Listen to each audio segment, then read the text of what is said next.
Hey, pick 'em pie, big 'em Brian Petrie, giving out the lot. One is mortal, you know it won't miss. Going and take a shot, dog lock, that's the underdog. Yeah, they in the hunt, send them home, that's KO or submission. Yeah, somebody done. Slimeball, yeah, that's the parlay. We gon' make it known. Pick 'em pie from MMA takes. Yeah, let's get it going. Yeah. What's up with the what's up? Man, I'm feeling better. If you follow me on social media, your boy's sick once again. It feels like a theme. Jesse James hit me up.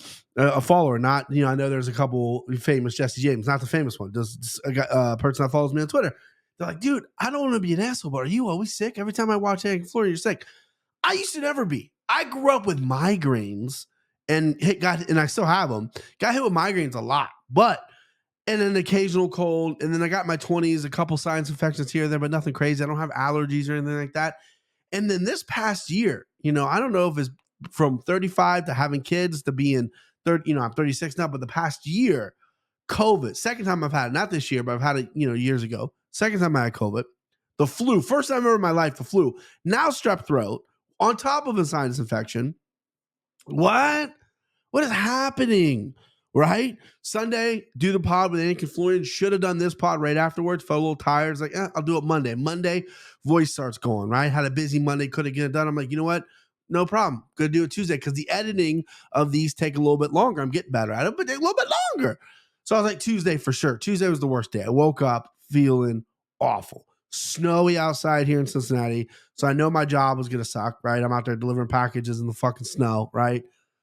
Trailers late, whatever the fuck, anything, whatever. Had to go far out east, didn't get to do my normal route, my normal bougie high end route. I had to go all the way out east, east of Ohio, and then or east of Cincinnati, east of Ohio, and then I come home and I get no sleep on Tuesday. My throat is killing me, and I used to never have throat issues. It was always nose stuffed up, headache, ears, goop coming out of my fucking eyes before my throat hurts. I take a look at my throat. I do the old mirror trick, right? You look at, you shine your phone in the mirror. These motherfuckers are dog dick red. You've seen a dog when he gets a fucking that red tip that comes out. There's nothing redder in the world than that besides my throat. This was on Tuesday. Wife goes, you gotta go to the doctor. You gotta go to the doctor. No, I'm not gonna get a doctor. Get no sleep Tuesday night. I'm stuffed up, so my nose is coming out. Of course, I'm WebMDing everything. Strep throat doesn't come with runny noses, so I don't think I have strep throat. I think I'm just sick and the cold or whatever, but doesn't matter. So when I get off work on Wednesday, which was terrible, on no sleep, went to work. I'm driving home, and I told my wife I was going to probably stop at urgent care. Didn't. Just come home.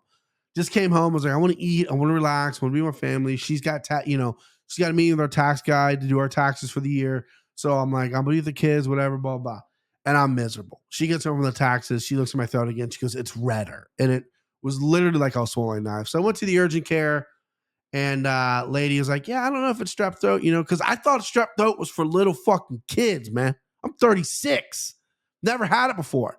I go in there, super nice doctor. She's like, yeah, your nose is swollen, a lot of pus in your ears are red, blah, blah, blah. I think it's a sinus infection that's dripping to your throat.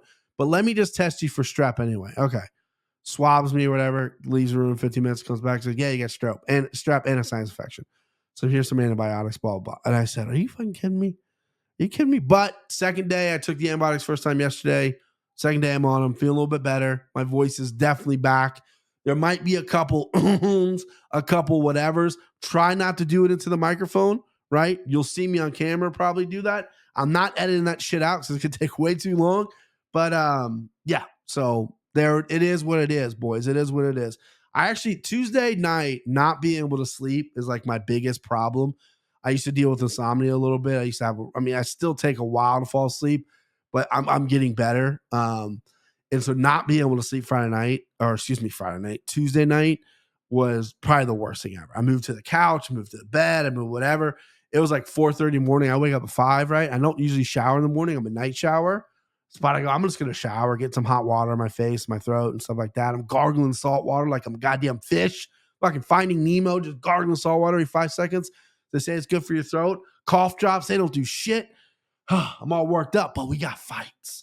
After a week off, I was devastated thinking, because I was in the process of just making graphics of the Slimeball, of my picks, right, and submitting them out as opposed to doing the podcast, because I want to get the podcast out early. That obviously went away from me this week. I know it's a later card, doesn't start till 10, so you have plenty of time to ingest this. This will be hitting your ears and eyes Thursday night, probably late, because that's when I'm recording now. It's 5:30 right now. Probably going to get this up by 10, 11 Thursday night, maybe, hopefully. Let's go. Past my bedtime, but let's do it. But yeah, we're not gonna be long. We're gonna have a fun time. We're gonna try to rifle through these cards. It's a thin card, boys. I'm excited for it because we were off last week, and I think this run that the UFC has next week's bonkers. March is bonkers. Tatiana Suarez is back at the end of this month. I mean, we got a lot of fights coming up. That this is just a little bit. This is like, you ever go to like a fancy dinner.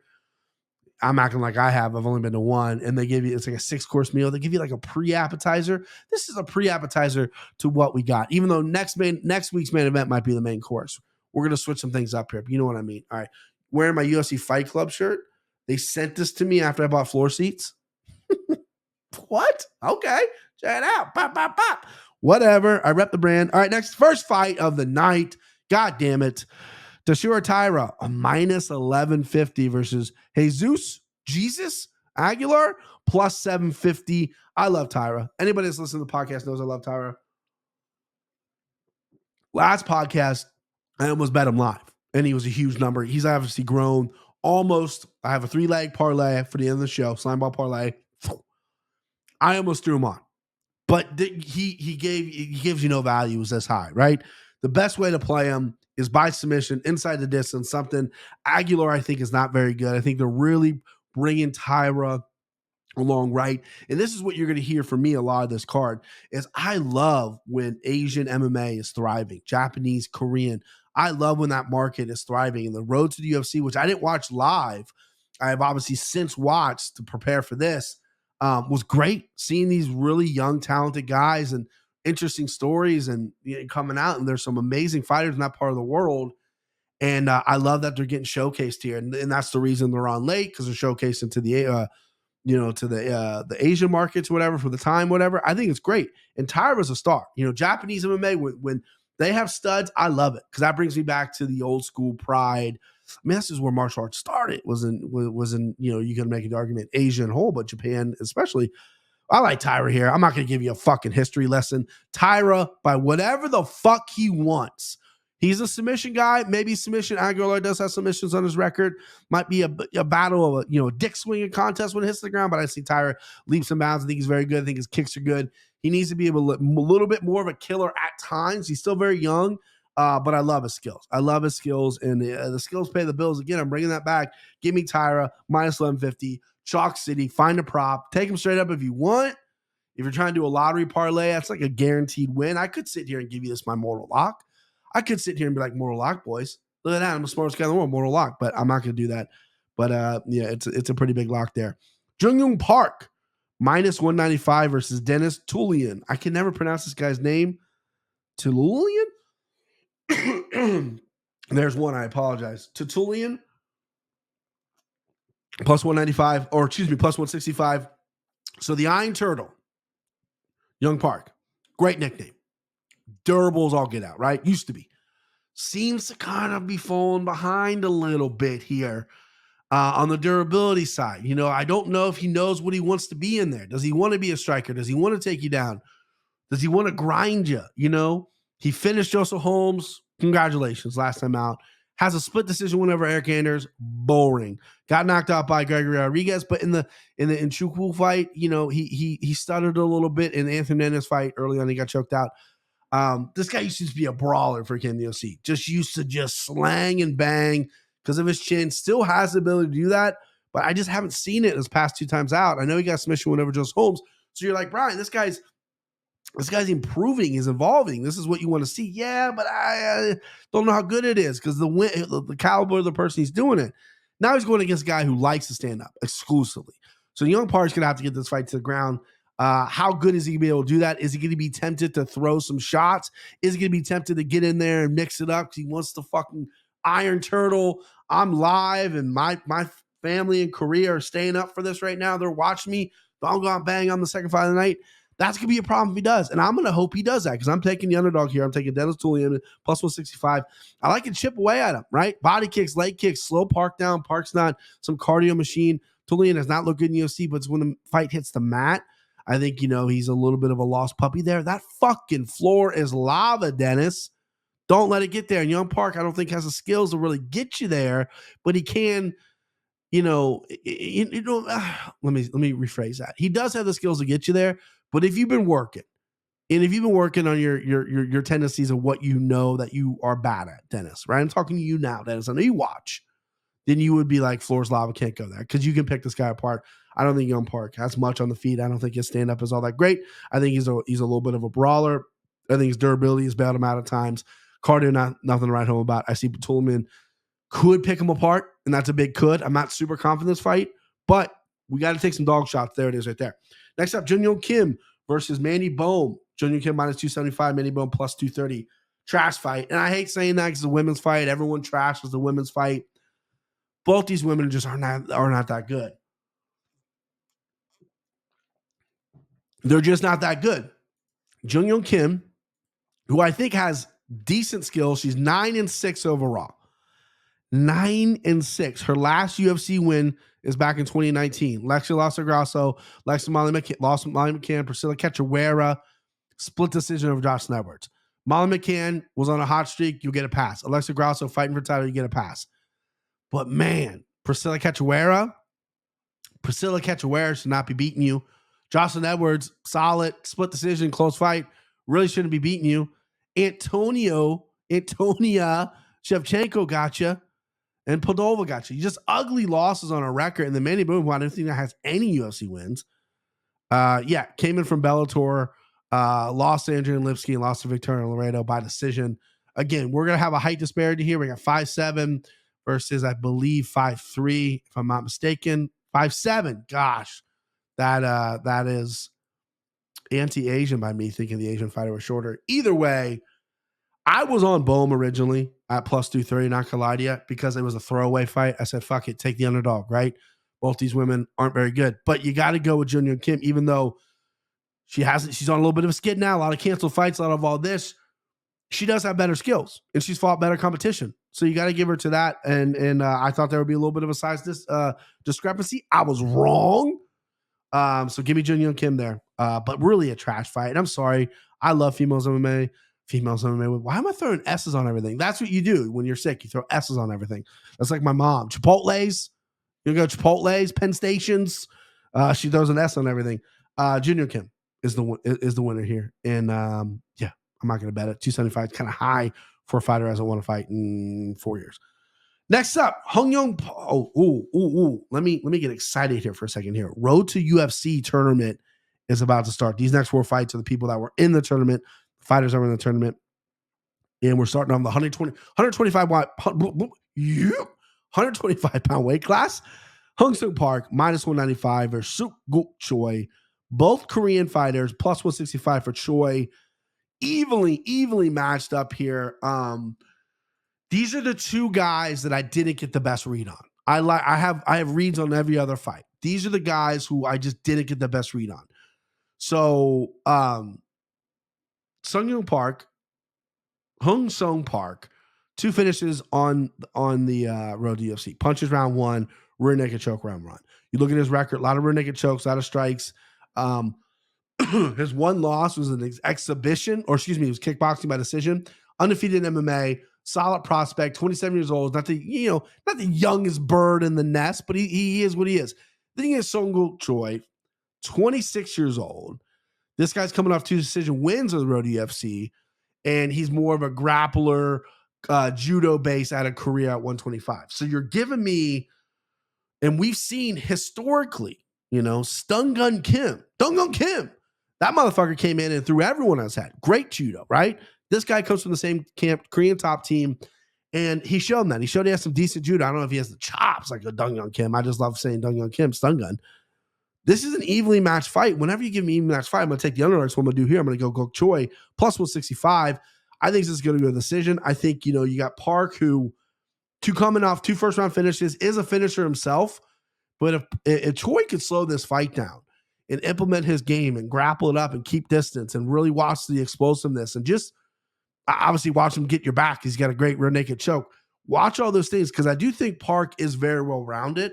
I just think that Choi is a really tough matchup for him in this spot here. 125ers, it could go anywhere. Cardio is going to be elite. Both guys very young in their MMA careers. You know, we got 7-0, 6-1, 27 years old, 26 years old. You know, we got some younger fighters on the card than that, but they're getting a shot here at 125, and they look good on the road to the UFC. Obviously, you know, no garbage. They belong here. But give me the underdog in Choi, and I might play that. I definitely play it goes to decision. I don't think there's going to be a finish there. You can hedge out if you pick Choi. Hedge out on Park first round finish. Doesn't get out the first round. However you want to play it. But I like Choi. Give me some fucking Choi, man. Sorry for making. By the way, I love Yeti cups. I have been a big fan of Yeti cups for a long time. I don't necessarily travel them. I love them drinking at home. At first, I would drink them on the stream, so you guys wouldn't know I was drinking. So you guys wouldn't know I'm white trash and drink Mountain Dew. But I've told you that, so it doesn't matter, right? Podcast juice.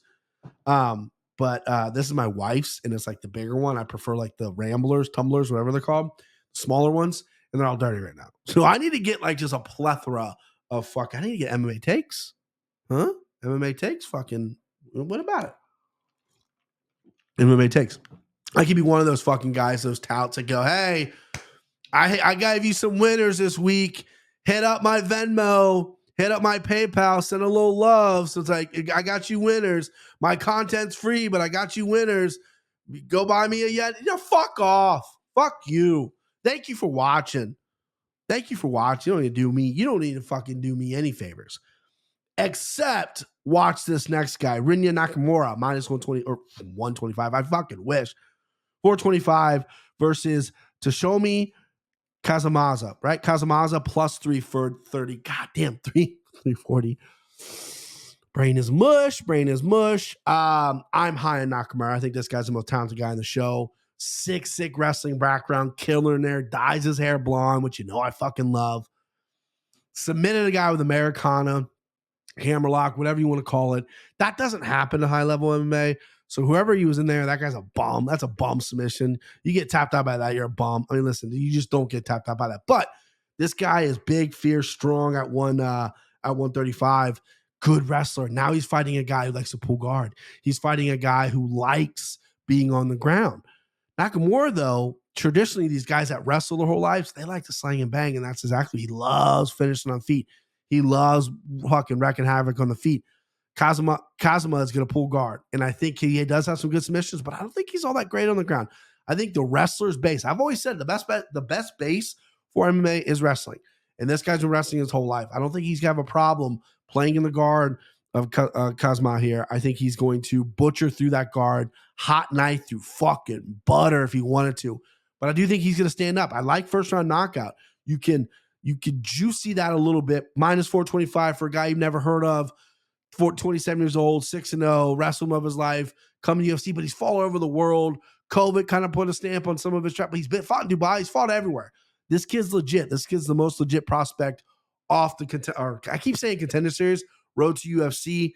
I'm all over him. That's Slimeball Cannon #1. That is my mortal lock. Ooh, double mortal lock. Because I've already given you Donghoon Park, or excuse me, Donghoon Jun, sir. There's a lot of names, please. Donghoon Jun on the Anik and Florian. That's going to be part of Anik and I, or excuse me, Ken Flo and I's parlay. So I gave you Donghoon Jun as an honor lock. That's the A&F mortal lock. This is the double take, MMA takes. I can't talk, mortal lock. I know it's high, but I'm high in this kid. I think he's legit. I think, there is a crazy world where Kazama can get a submission. So if you want to play that and go absolute craze, go for it. But I see Nakamura, hot knife through butter. Just you. No problems. No problems in this fight. I do not foresee that. Slimeball Cannon 1, double mortal lock. Boom, bam, boom. Zayi, plus 215 versus Jung Yong Lee. So we got Indonesia versus Korea here.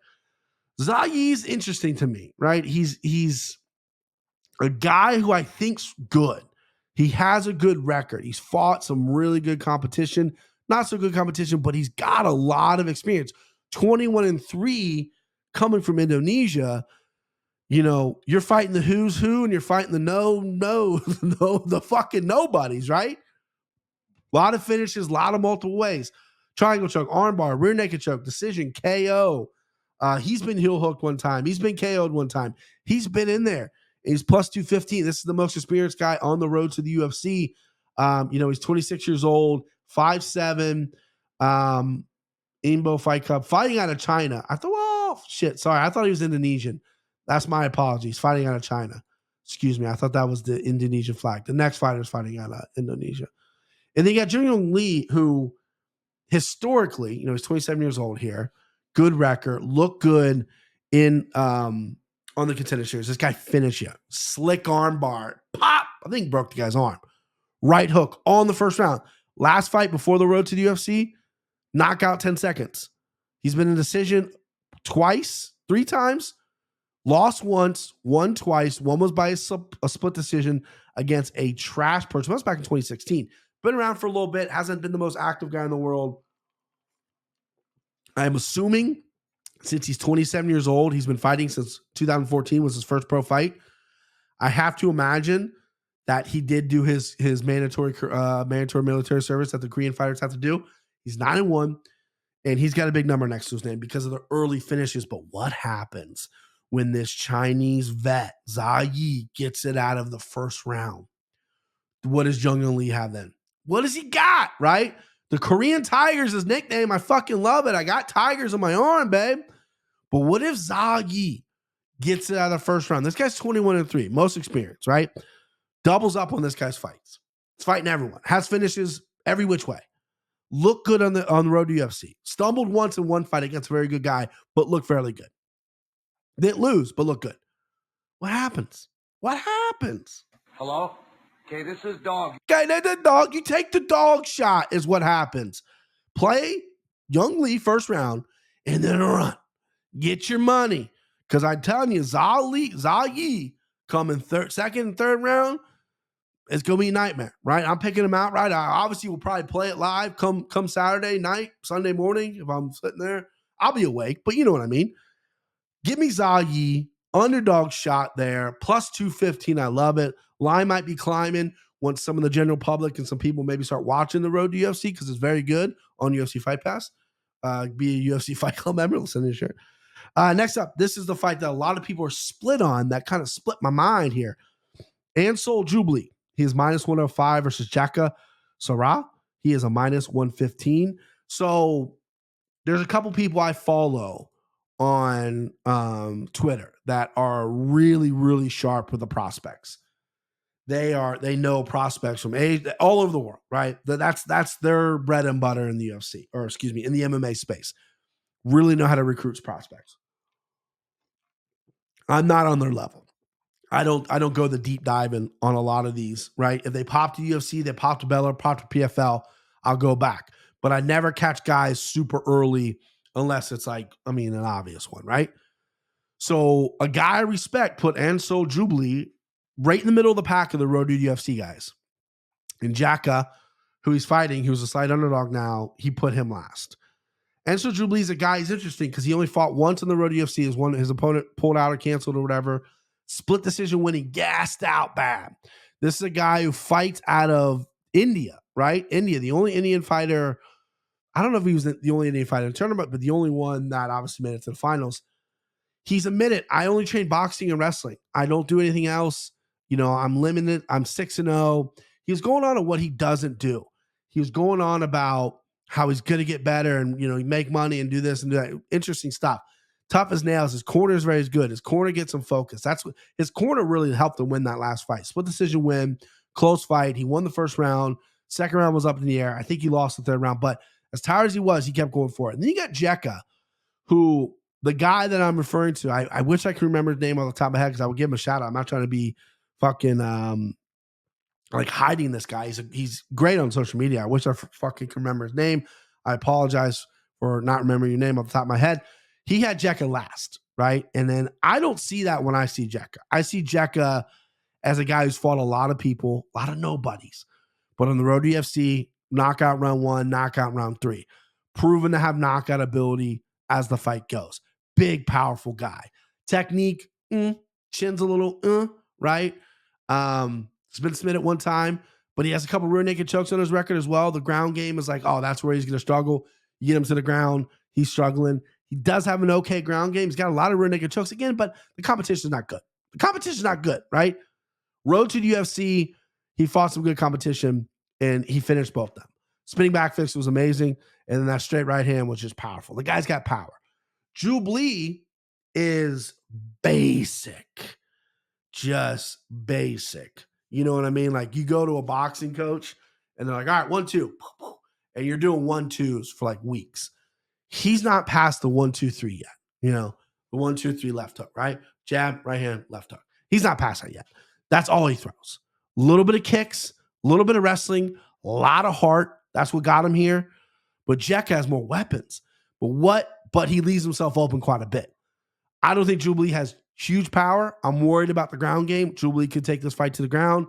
That could be a problem. But I think Jaca just being an absolute wild man with his strikes, carrying his power into the later rounds. He has proven it. And Jubilee showing that he could slow down. I'm going to take Jaca here. I'm going to disagree with my guy, Sean Bitter. I believe that's his name. I got to give him a shout out because he does very, very good work. Let me type that in and make sure that's the right name. I'm not just bullshitting you guys. Yep, there you go. Sean Bitter. Yeah, he's got a fucking 5,000 followers. You guys know who he is. MMA Wizard.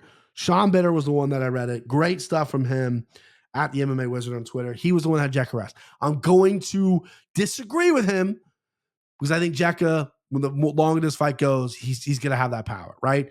Skill for skill, you got basic against a little bit of an orthodox wild, but I'm always going to go power over basic. That's just me. Next up, Yusaka, Kinoshita versus Adam Fugitt. Kinoshita. There it is. He is a minus 280. This is climb.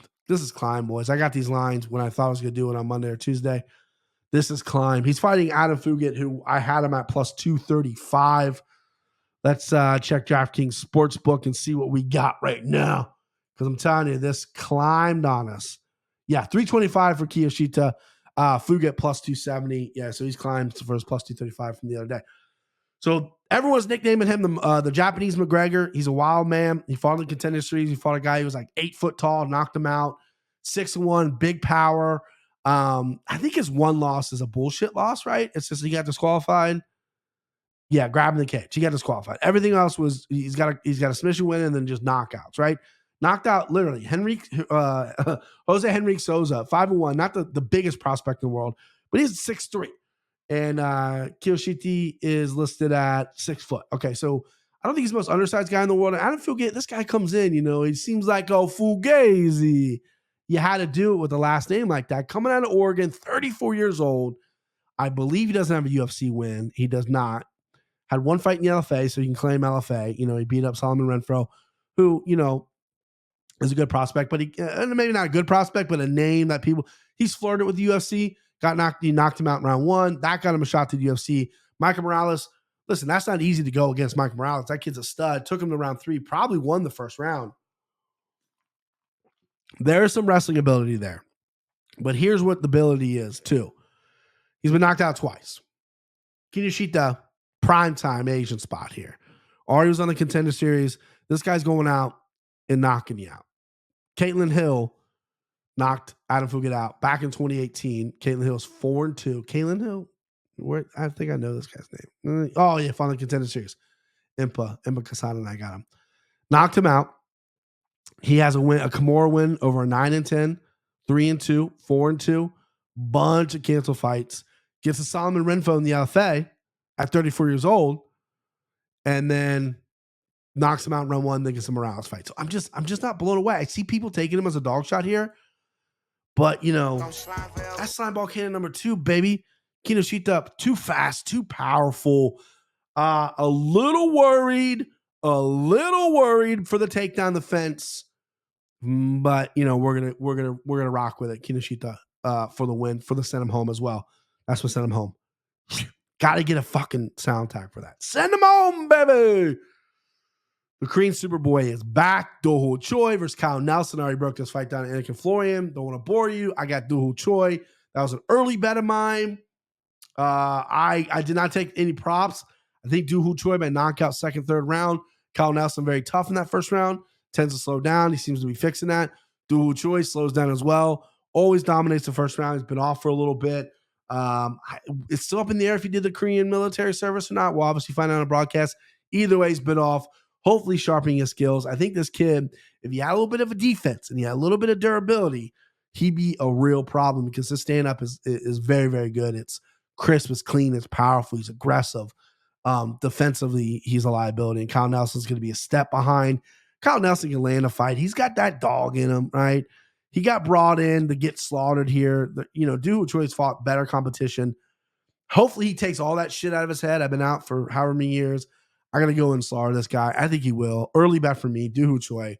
Bada bing, bada boom. Almost made the Slimeball parlay, but I just had a slightly pass. Marcin Tybor versus Blagoy. Even off. Next dog I get. I love my guy Otis. If I get a boy dog next, his name is Blagoy. I have not talked to my wife about this. She's going to have to deal with it. Blagoy. Heavyweight fight. I got a strong lean on Tybor here. I just don't think Blagoy has any way to win besides getting a gift from the judges. Tybor is better on the outside. He's bigger. He's better in the clinch. The wrestling might cancel each other out, but if Tybor gets on top, he's a problem. Blagoy has a better chin, but he's smaller. And Tybor has been knocked out before. He's been caught, but he's coming off a really good win over Romanov. He showed good cardio. Blagoy gasses out. I don't think I've ever been this confident in the line here. Minus 150 for Tybor, plus 134 even off Blagoy. I don't think I've ever really been this confident in a heavyweight fight before. So give me Tybor here. I'm all over him, probably by decision. I really can't see a world where he finishes Blagoy because Blagoy is the guy got stabbed in the fucking heart. I don't think Marcin Tybor is going to finish him, but I like Tybor big here and I like the number. So surprised by that. And then we got Dongo Jr. versus Devin Clark. This was my A&F mortal locks, the two mortal locks. This is also Slimeball candidate, baby. I have fallen into the Devin Clark trap multiple times. I've fallen into this guy's an underdog. This guy's got some wrestling ability. We're going to get it done. We're going to cash a plus fucking money ticket. But it seems like it never works out for me. I love when his dad's in his corner. His dad cheering him up. Love him. Reminded me of an old baseball coach of mine. Love it. Dongo June, though, coming off a loss over Jacoby, but he has shown some decent ability. He out-grappled William Knight, just bodied him. William Knight bricked up, just laid on top, bodied him, threw elbows at him all night. Showed good cardio. 6'4" in the division, not the thickest guy, but 6'4", 15-3 record. Has proven himself to be pretty good. I see him keeping his distance here. I think he has good judo, good wrestling. Devin Clark's going to want to press him against the cage. We've seen that judges do not like that style of fighting. Devin Clark isn't going out there to finish a fight. He's not going out there to necessarily win. I think in his mind is make it close so I complain about the decision. He's durable, right? He got put out before, but can't take a good shot. I don't know if Joan can get him out of there unless something hot in that later rounds add up. But on the fence, I think you're going to underestimate June. He's got that long, lengthy body, 6'4". He's got the leverage. Don't see him get him up even to easy takedowns. I see him giving some problems with some clinch takedowns as well. Put Devin Clark on his back. He doesn't like to be there. And in the clinch, throw some elbows, throw some knees, keep the distance outside. Don't fucking slow down. And we got a double mortal lock right there. Slimeball candidate. If I haven't done that already, I don't know. Main event, Derek Lewis versus Spivak. So the Big Flow parlays plus 105. And the Big Flow parlay, which is I'm going to be giving to you, hopefully the Anakin Florian channel and Kenny and those guys can tweet it out, is Kenny and I's locks of the week. I picked Derek Lewis. I have Derek Lewis as my dog lock this week, right? On my own show. But on the Anakin Florian, we give out each of our locks of the week. I have Dongun Jun. He has Sergey Spivak. So put those together in the Big Flow parlay, you're getting plus 105. That's a nice plus number ticket there. Small, baby small. But hey, we're here to win money. Put big on it. Go big on it. However, obviously I'm disagreeing with Kenny, so it's a little bit of a conflict of interest here. But you can hedge your bets by taking Derek Lewis, which I think Derek Lewis, I'm taking one more shot on him. He's lost some weight. There's a lot of stories about what was going on in the back with his health. He said it was COVID related. I heard it was blood pressure related. I heard it was some other things related, like health wise. And I don't think it's a coincidence that he's dropped 25 pounds or whatever it is. He looks good, looks to be in good shape. That was supposed to be in November. They rebooked it for, February here. So Sergey Spivak should win this fight. Sergey Spivak should come in, watch, be careful on the feet, take Derek Lewis down and submit him. That's what should happen. Spivak's a young guy that can do that. He's strong. Derek Lewis, as I made a point in the Florian, and I'm going to stick by this, has done pretty well with grapplers. Minus DC, when you get him there with a grappler, he's done pretty well for himself. It's usually the guys that have big power on the feet, better striking than him, that can outlast him, that give him problems. But grappling-wise, he's done okay. Now, Sergey Spivak's been knocked out by big power punchers, Tai Tuivasa, Walt Harris. Derek Lewis got to jump on him early. First round knockout's the only way I'm playing this. The only other way I'll play it was with my Big Flow parlay. Want to be transparent with you. I'm playing both sides, okay? I'm playing both sides. Just because Kenny and I are opposite on this, and what are you going to do? I trust Ken Flow's brain. He's a fucking genius. Donga June, Big Flow. But I'm going Derek Lewis, dog lock. But that dog lock is only contingent on knockout round 1. He could maybe get it into. Derek carries his power. I could see maybe in a 3 and 4 round knockout because Spivak does his cardio, does his grappling cardio check out for 4 rounds. I don't know.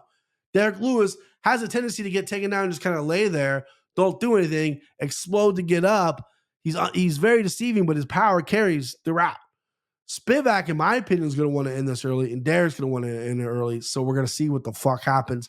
2 big boys exploding at it. That's it. Locks in the card. We got Derek Lewis, dog lock. We got send him home.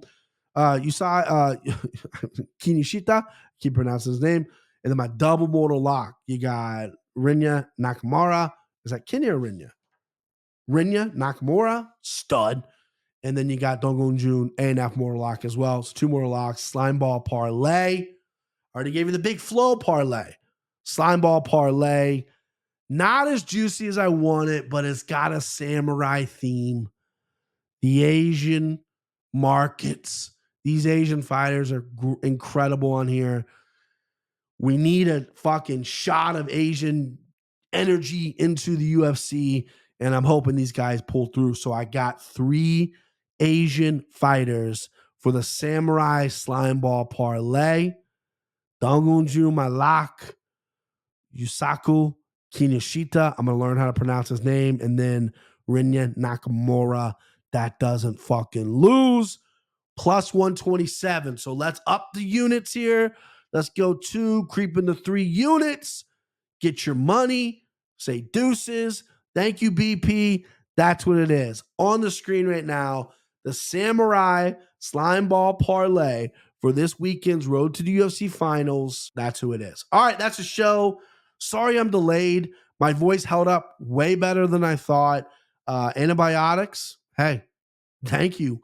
Thank you for the antibiotics. I haven't been on antibiotics in 10 years. They work. Everybody, they work. I'm on a steroid too. They give you antibiotic and steroid. And I know it's not that kind of steroid, but I am feeling extra strong. But know what I want to tell you is, I should have said this a pre-show because now at the end of the show, when I went to the doctors in January, I said, hey, I'll be getting sick a lot. Can we run some fucking tests, some blood tests? But I usually get I always get an annual physical, part of my job. And my doctor wants me to get blood tests, everything like that. I'm a bigger guy. I got to watch the cholesterol, got to watch all this shit. Everything came out good. And they hit me up with this. They go, hey, yeah, everything's good. It's just, maybe kids or this and that, but you got high testosterone. Who, me? They're like, yeah, you're not like dangerously high where it's a problem, but like you're above average. So you're looking at above average testosterone, Brian. Dan Henderson, Joe Rogan, they got to get TRT therapy. I could give them some of my testosterone and still be all right. Thought that was very funny because I don't look like a guy. I can't grow facial hair. I'm a big, thick dude, but, whatever. High T, bitch. That's a show. God, I needed this. I fucking needed this. You know what I mean? This felt good. I'm going to record 10 more just so I can feel good. You guys are the best. Brian Petrie MMA on all social medias. Hit that subscribe button to be part of Club 1MK or 1MK, Club 1K. And I got some new shirts coming. New shirts are coming out. The people who have won shirts, it's a fiasco. I've been meaning to DM you. I'm going to a new t-shirt provider. I apologize. Those shirts are coming. I feel like a fraud. I'm not. Those shirts are coming. It's been a disaster. But that's been the hold up. I love you guys. Let's go.